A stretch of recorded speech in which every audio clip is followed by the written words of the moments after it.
chung pathin wang bu zalin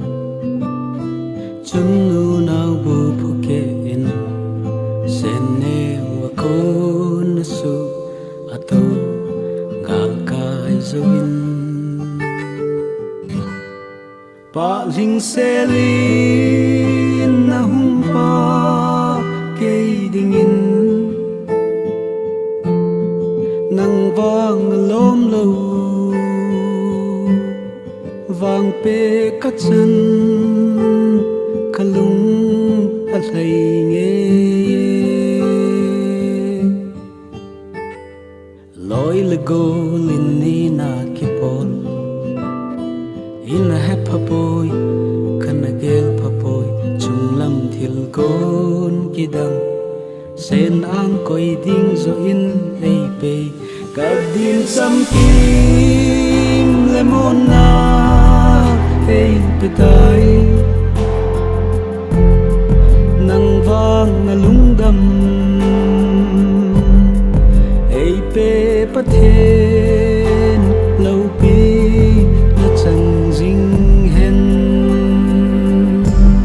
ka lung se jing mi ka mai lu jing mi kung ko so tin ha po nge na tu de jing nge gen thấy ni nop ni ding det jing ite chung pathen som umin tao nan tong pang jing hi te se mong bay bangin iki ngai lut nan jong dai ti nei da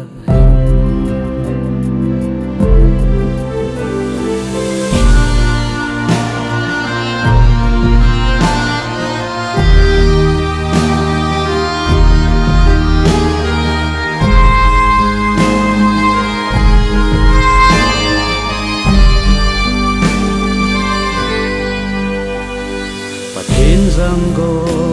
i hil hon ta dam sung in lam ki to in an lum a kha ne khom don khom sin thei ding in Christian in sung sen do zo thei ding in i hat na le na chung lam bo hi jing jeng hen